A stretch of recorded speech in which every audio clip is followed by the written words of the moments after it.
کرنا آپ نے ہے. اگر دوائیوں نے کنٹرول کرنا ہے یہ ناممکن ہے. اگر آپ کا پرہیز یا آپ کی عادت یا بچے کے متعلق یا کسی ایسے بڑے کے متعلق ہے تو ان کو اپنے اس لیکچر کے بعد ان کو سوچنا پڑے گا کہ بھی اب انہوں نے کرنا کیا ہے. ٹھیک ہے جی, کافی تفصیلی جواب ہے آ گیا. تو امید ہے کہ بھائی جس سے پوچھا تھا ان کی کچھ نہ کچھ تسلی ہو گئی ہوگی. اب سوالات کی طرف چلتے ہیں. یہ کیلگری سے سوال ہے کہ my daughter age 22 have problem of thinning of hair. She is taking your medicine for last 1 month, which I heard in your program as under acid phosphorus plus ferrium phos 32 times a day, phosphorus 1000 weekly. So far not much benefit. Can you please advise if there is else she can take for hair growth? جزاک اللہ. اچھا, جو hair growth ہوتی ہے اس کا تعلق جیسے عام routine میں فصل کا تعلق پانی سے ہوتا ہے. اب فصل کا تعلق پانی سے اور زمین کے منرل سے ہوتا ہے. اب یہ بال جو گرتے ہیں زیادہ تر ڈی ہائیڈریشن کی وجہ سے ہیں. اب آپ یہ دیکھیں کہ فصل کہاں نہیں ہوتی زیادہ تر.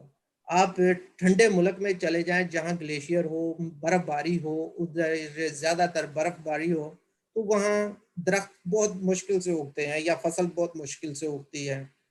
اور ایسی صحرا جہاں بہت تپتی دھوپ ہو اور نیچے ریگستان ہو اور اوپر سے تپتی دھوپ پڑے اور بارشیں نہ ہوتی ہوں, تو یعنی کہ ڈی ہائیڈریشن, آکسیجن کی کمی ہے.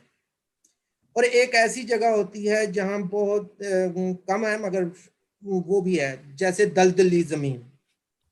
دلدلی زمین پر بھی کوئی چیز نہیں اگتی, ایون کہ بیکٹیریا ہوتا ہے نیچے سے, کوئی اس کا نہیں ہوتا. اب یہی ٹیمپریچر جو ہے ہم انسان کی باڈی میں ڈھونڈتے ہیں. اب اس کے لیے یہ نہیں ہے کہ میرے بال گرتے ہیں, آپ فن نسخہ بتائیں میرے بال گرنا رک جائیں. بھائی ہم تو آپ کو ایک جنرل نالج دیتے ہیں اور اس میں آپ کو نسخہ بھی بتا دیتے ہیں کہ یہ کیا ہے. اگر وہ ایک نسخہ آپ پر تو لہٰذا آپ ایک پرٹیکولر ڈاکٹر کے ساتھ بیٹھ کر اپنا مشورہ کریں کہ بھئی آپ کو ڈی ہائیڈریشن کیوں ہوئی ہے. بے شمار لوگ ہیں جو مختلف بیماریوں سے اٹھتے ہیں. اب جو لیور کے اندر ڈی ہائیڈریشن ہوتی ہے, بعض عورتیں بہت زیادہ غمگین ہو جاتی ہیں, صدمہ آ جاتا ہے, ان کے بال بہت تیزی سے گرنا شروع ہو جاتے ہیں, انزائٹی کی وجہ سے بال گرنا شروع ہو جاتے ہیں, باڈی کے اندر انفیکشن ہونے کی وجہ سے, باڈی میں بلیڈنگ ہونے کی وجہ سے بھی بال گرنا شروع ہو جاتے ہیں. بعض میں گلینڈز خشک ہو جاتے ہیں, دماغ کے بھی گلینڈز خشک ہو جاتے ہیں, اس کی وجہ سے بھی بال جو ہیں گرنا شروع ہو جاتے ہیں. اگر آپ کی باڈی پہ آپ کو جو نسخہ بتایا اگر اس سے فنکشن نہیں, وہ آپ کا فنکشن ٹھیک نہیں ہوا, تو امیڈیٹلی آپ ہم سے رابطہ کریں اور پرسنل رابطہ کریں, اپنی ڈیٹیل دیں, آپ اپنے بارے میں, اپنے بلڈ کے بارے میں ڈیٹیل دیں, جیسے سے ہم پتہ کر سکیں کہ بھی آپ کو انفیکشن کہاں ہے, آپ کو ڈی ہائیڈریشن کیوں ہے. آپ یا تو پانی کم پیتے ہیں یا آپ کی خوراک میں vitamin A, vitamin D, vitamin E بہت کم ہے.